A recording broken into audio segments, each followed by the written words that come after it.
Hello and welcome to the Quarry at Rotary Park in LaSalle, Illinois. We are right here in LaSalle/Peru, Illinois, kind of in the middle northern section. I don't know, look it up on a map. I could tell you where it is and it doesn't really matter. Anyways, we are here. It is Monday, May 6th. It is 5 p.m., 76 degrees. We have winds about 10 miles an hour with gusts up to 20 miles an hour, and I am really excited to show you this course. I read up there's a great UDisc description of this course. It was installed sometime last year, kind of finished up in November. It was saying, they are saying that there's still kind of some growth to be done with all the machinery they brought in here to install the course. They said there's some rough patches, so expect maybe throughout the spring and summer that it's kind of reaching its finality. So it looks good to me. Really, really cool to see. It's here, obviously, its namesake is the Quarry. It's installed here on an old quarry, so big elevation changes from what I see here on this front nine. Lots of elevation, a lot of greenery, so I was kind of expecting a little more rock quarry. Maybe that comes into play, but maybe since it's an old quarry, we're getting a lot of growth and greenage out here. So without any further ado, let us go ahead and play the Quarry at Rotary Park.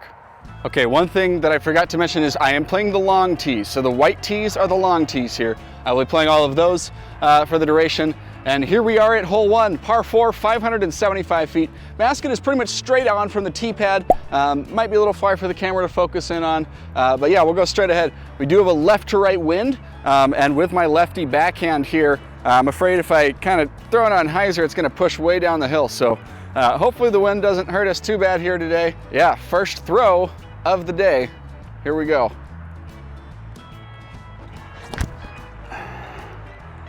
And that will be pushed way down the hill. Okay, well, let's go find that. All right, well, one of my immediate concerns is the upkeep and maintenance of the course. All this grass is pretty tall, even on the actual fairway. I understand my shot went down the hill a bit, but that is a concern because I don't know how accessible it's gonna be to get like a mower in here. So that might be a concern of this course. It's possible to maintain it, sure. I just wonder how much resources are gonna be dedicated to doing that. So we'll see. Anyways, basket's up here. We got almost pin height because we pushed down the hill pretty far. But yeah, let's get up through this gap. That's a little outside. Don't roll. Okay, we'll tap out and take a par on our first hole. Hole 2, 295 feet. Well, it says 295 on the tee pad. UDisc says 275. Probably leaning more towards 275. It doesn't look that far. That is leaking left. Oh boy, that's not good. Not the best look I could have left myself here. Get up. Okay. All right, hole 3, 252 feet, according to the tee sign. Par 3 here. Basket is up and to the right. So basically from the white pad, you're going up and to the right. From the red pad, which is over there, you're going straight ahead or up and a little to the left. So you got two ways you can dice this up. It is short enough you can probably go over the top. You can also just try to punch straight through the middle. Not anticipating too much ground play here because of this tall grass, but I'm gonna try to punch straight up the middle and just land close to the basket.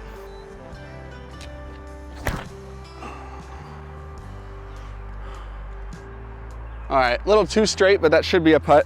Push too straight, finished right behind this bush. So we have enough where we can kind of lean out, but not a high percentage putt here. Wow. Hole 4, par 3, 319 feet. Gonna go with a Horizon MD1 here. This is for my boy Ray. He put me onto this. We'll see how it flies. I think I threw it once before. It was a little too flippy, so I'm gonna try to throw it softer on hyzer. Hopefully she just flies straight and pure.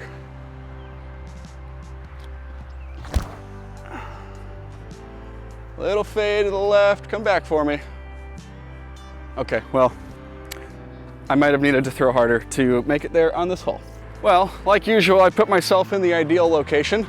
about 45 short and right behind a tree. Get in there. Oh.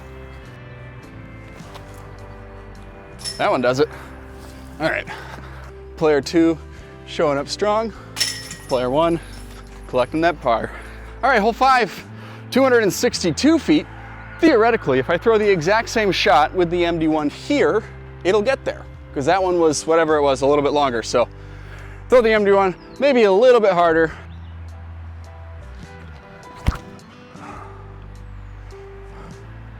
Get up there.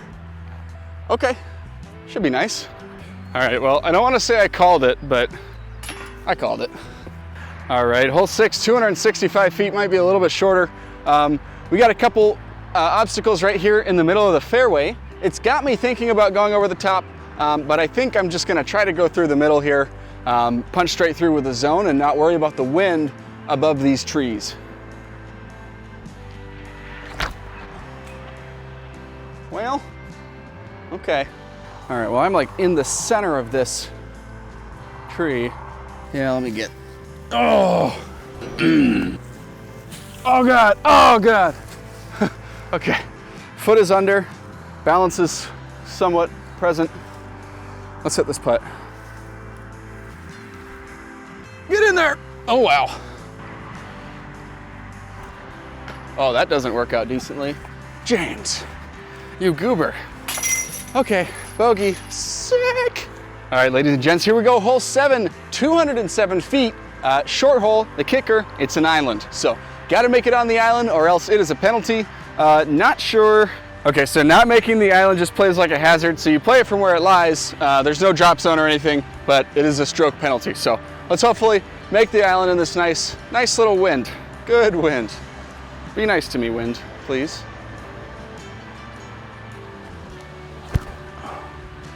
If that drops, that could be in the island. Very nice. No doubt about it. That's a nice little bird. Get that stroke back. Enjoy the lovely sounds of the freeway, because it's right there. Hole 8, par 3, 291. Elevated basket up there, so pretty simple. Other than that, pretty much go up with a spike, try to swing around those guardian trees, and you'll be there, and hopefully close enough to not have a testy putt on that elevated basket. So we're gonna go Doomstone FD3 here. It's a swirl squishy boy that I like very much. And that is too wide. Yeah, I got 35. Hoop. All right. There's totally nothing that could go wrong with this putt. No one's ever 3-putt on an elevated basket before, so why would I? As the wind picks up. See? Nothing to worry about. Oh wow, okay, there was nothing to worry about. That's sick. Hole 9, par 4, 521 feet. We have a Mando arrow right off the tee. We have another Mando further off the tee, which is also probably because of the other tee pad. So the red pad is right in front of us. There is OB along the left-hand side. There's all this OB white stake area, which is cool that it's added into a regular course and not just set out for a tournament. So cool that it's part of the regular layout. Basically, the play looks like it's gonna be try to get something out in the open and then go up from there without going out of bounds or missing the mandatory. So I'm gonna try to go big turnover here with my Beat and Destroy. This is a very special destroyer to me. My very first premium plastic disc that I bought a year and a half ago when I started playing, or shortly after I started playing. So do good things.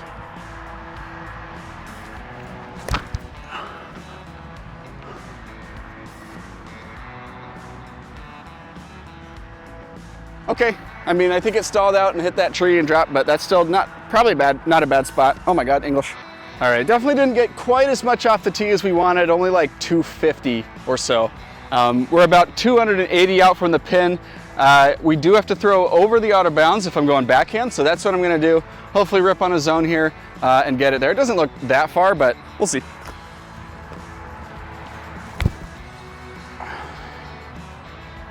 Should be pretty good. All right, let's go find out. We are expecting thunderstorms, so the sky is looking very foreboding. It's not supposed to rain until tomorrow, but we'll see. Hopefully this round ends up fine. Our upshot was pretty good. We're inbounds, maybe like 8 feet short of going out of bounds long. So definitely wanted to give it enough to get it over, and I did.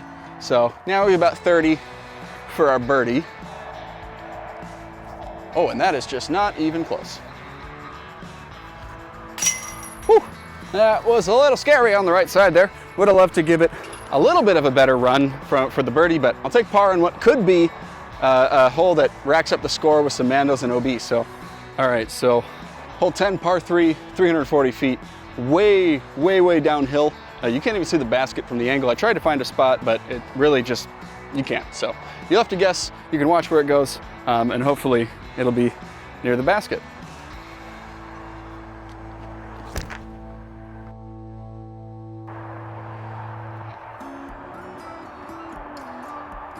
All right, let me use words. That is about 20 feet right past the basket.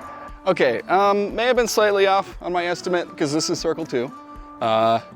Barely, but still circle 2. Nope. Hole 11, 250 feet, maybe, might be a little shorter. Par 3, up the hill. You can see it from here. There's a nice rock behind the tee pad that I could put the tripod on. But yeah, we got it right on this little rock outcropping, which is cool. We got some real genuine quarry vibes here. Got some rocks here for the short pad, rocks here for the long pad, and rocks at the basket. So it's a whole quarry shop. Now, let's get a hole in 1. That won't quite go in, but it might be a putt. All right, it is indeed a putt. Look at that. Oh, look at that. If you were like me and you were easily confused, this is the basket for 11 that we just played. I walked back down because I was like, oh, I gotta go to the next tee pad. So there's a little sign. If you pay attention, unlike me, wait, is it right here? Yeah, to the number 12 tees. Breathing hard because I just walked up and down that hill. But we're gonna go down this little trail. Super fun and exciting and immersive. Ooh, what does this sign say? If high water stops you ahead, come back and go this longer way. Okay, well, we'll find out. This is quite the trail. Kind of fun little adventure vibes. Do a little vlog stop here. So far, first medium impressions. We're through 11 holes here at the Quarry. I enjoy it. I'm not gonna harp on it too much, but again, slightly concerned about the course maintenance. It's really not too bad right now. Most of the high grass on the fairways is kind of the broad, wow, this is not easy terrain, kind of that like broad bladed grass. So it's not too thick if you get your disc in there, so not too bad. But again, that's a concern for probably the future. I'm like, if this grass gets super long, you know, what are we looking at here? So anyways, on to hole 12. Okay, hole 12, here we are, par 3, 397 feet according to the tee sign. I think it's a little shorter on U-disc. We are straight down this hill. No real danger of water unless one really gets away from you. But just gonna go felon here. This is my beat-in flippy felon that goes straight. If you're wondering why the hell is this felon going so straight, it's not because I have a 9 million arm speed. It's because this is a beat-in felon.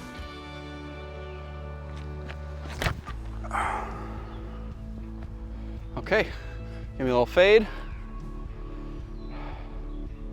Okay, we are 40 long. All right, well, definitely did not need to throw the felon here. Could have done much better with the zone. Oh wow, that was Annie. Alrighty, this is hole 13, 250 feet. What is that little line right there? Out of bounds. Okay, I read the tee sign. If I go in the water from the long tee, re-tee from the short tee. If I go in the water again from the short tee, then we go to the drop zone, which is up and to the right somewhere. Okay. Get there. Ooh, that could be moist. All right, well, that is partially moist, but it is also partially dry. So, I will take my meter. 1, 2, 3. So I don't know, maybe the railroad tie is supposed to be the water level, but the water's low. But yeah, that was definitely partially dry. So yeah, guys, believe me, that was really dry. I'm not out of bounds. Okay, let's hit this putt. Let's get that good break juju. There you go. Hole 14, 335 feet. It says 347 on the tee sign. This is something that has been on every single hole. Is every hole I go on, U-disc has the distance like a little bit shorter than the tee sign. So I'm not sure what the discrepancy is there, if it got mapped out on U-disc after the tee signs went in or before or whatever it might be, but they both have consistently been a little off from each other. And U-disc is always favoring it a little bit shorter. So U-disc has it 335 and we'll play the hole because that doesn't really matter that much. Oh, MD1 getting a little flippy. You come back to me? Okay. All right, well, that did not end up as bad as I thought it might be. A little long behind, but it kind of snuck through here.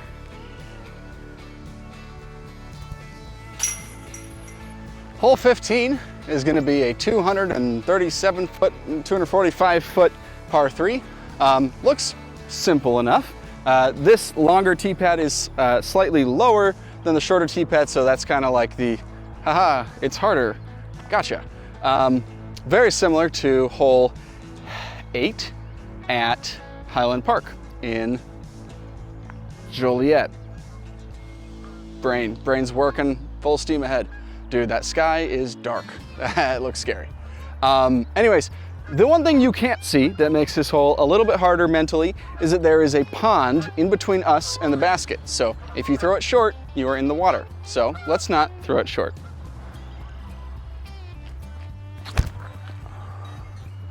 That's not gonna be short. Is that gonna get wide? Oh yeah. Oh yeah. Dude, that is pretty sick. Flirting with danger, for sure. It's very close to the water, but I don't know what I would do without these zones. I never even threw zones up until like 2 months ago. I'm pretty sure they're the reason that my rating is going up. Well, hello there. I probably could have zoomed in. I could have, huh? Either way, this is hole 16, par 3, 300 feet. It is just over this little hill. It is blind. So there's this like mound of dirt that you are sitting on right now. And I was like, hey, maybe if I put the tripod up here, you can see the basket. And you can't. You can see hole 17's basket, which is way past it, which is not the one we're going to. So little chip shot over the ridge. That looks pretty good from what I think. Okay. Oh my God, it tricked me. I thought this was gonna be perfect. I didn't realize it was an elevated basket. I only came far enough up the hill to see the basket and like a foot of the pole. So I assumed the basket was like right here and it's actually back there. So nice. Oh, hello.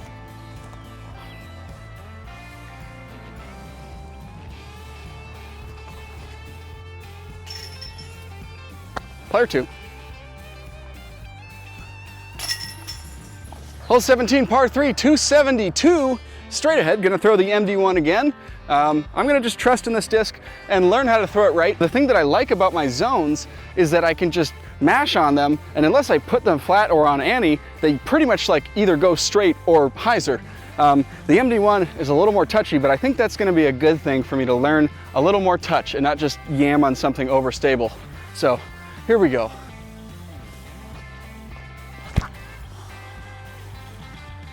Okay, so that's, I mean, yeah, dang it. So MD1 has put us in a position to do something really dumb. And I am gonna do something dumb. So if I bogey this hole, this is why. Okay, all right, thank you. Welcome to the 18th hole, we made it. This is a 612-foot par 5, way up the hill and to the left. We have OB stakes marking OB in a nice curve up and to the left here. So for the lefty that I am, I can't do a big hyzer. Obviously would not be able to get to the top of the hill anyways, but I'm not gonna be able to get my distance that way. So I'm gonna try to go safe up the hill, hopefully past that tree so I can get a nice approach shot for the eagle, but it is a par 5. So if we have to get there in 4, that's fine. We just really wanna make sure we are not going out of bounds here. That felt pretty good. Get off that little tree. Oh, didn't even come close. I'm behind it, but that's okay. Okay, this is pretty good off the tee, not gonna lie. Pretty happy with this. I'm far enough up, I'm about even with that tree that I said I wanted to beat, but I have enough of a window here between this little tree bush and that taller tree. I think the ideal drive would be about 30 feet, 40 feet longer, of course, more distance, ideal. I'm still gonna go for the pin here. Hopefully I can make it. There's just a little step to miss, but I think we can do it here. Oh, I went out of bounds, dang it. Oh, the greed cost me. All right, I'm gonna say I went out roughly like right here, I think. So I hit that branch. So yeah, I just, in trying to compensate for the awkward like slope, I wanted to make sure I didn't early release it and I just held on to it too long. So hopefully we get a nice approach here and we can save the par. Oh no. That is also yanked and that could have gone OB again. So I need to wait. I'm gonna leave the camera here and go see if I crossed in bounds. Not only did I cross in bounds, I'm in bounds, which is super sick. So we have a putt to save par, and I'll get there in a second. Let's go. Well, cool. I'm glad I hit that putt. It feels good to save par on the final hole after what was potentially gonna be a great eagle look, turned into almost a double, triple bogey, and now we saved the par. So I don't know, I actually kind of like this backdrop, so I'm gonna keep it right here. This is cool with the last glimpses of the sun as the storm. I don't believe the weather app. It looks like it's absolutely about to dump on me, which is, I mean, you never know. Anyways, this has been the Quarry at Rotary Park. We are here in LaSalle/Peru, Illinois. Again, I mentioned this at the start of the video. Peru is kind of like this nice little gem of a town for disc golf now. I have filmed now 3 out of the 4 courses here in the area. Baker's Lake was the first one, Starved Rock was the second. This is now the 3rd at the Quarry. The only one I haven't filmed or played yet is Illinois Valley Community College, which is to the south of the town. So pretty cool area to be in, I think. As far as this course goes, really enjoyed the elevation change. I think that the par scored pretty fairly. It wasn't too challenging. There was enough gettable holes to balance out some tricky ones. And I think that this is going to be a course where, did I throw from the right tee pad? I'm just now realizing I might have thrown from the short tee pad on this. Oh shoot.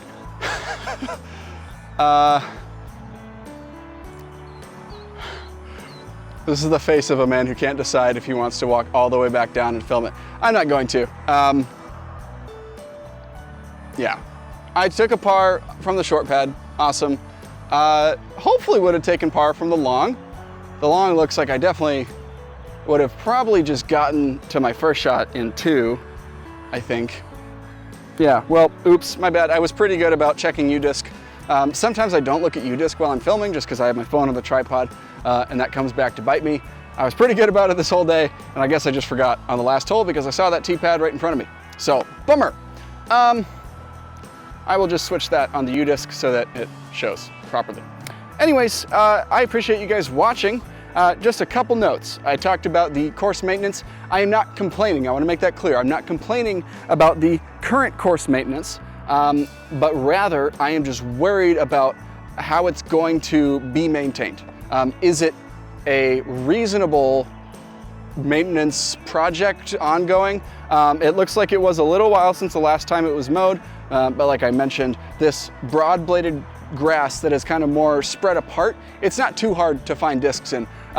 Off the first tee when I went way down the hill, that one was tricky. There's some taller grass down there, but that's on me for throwing it in a bad spot. So that's really the only thing. I know the course notes on UDisc were mentioning, hey, let's be patient, wait for things to grow up in the spring and summer, and I think it's safe to say they have.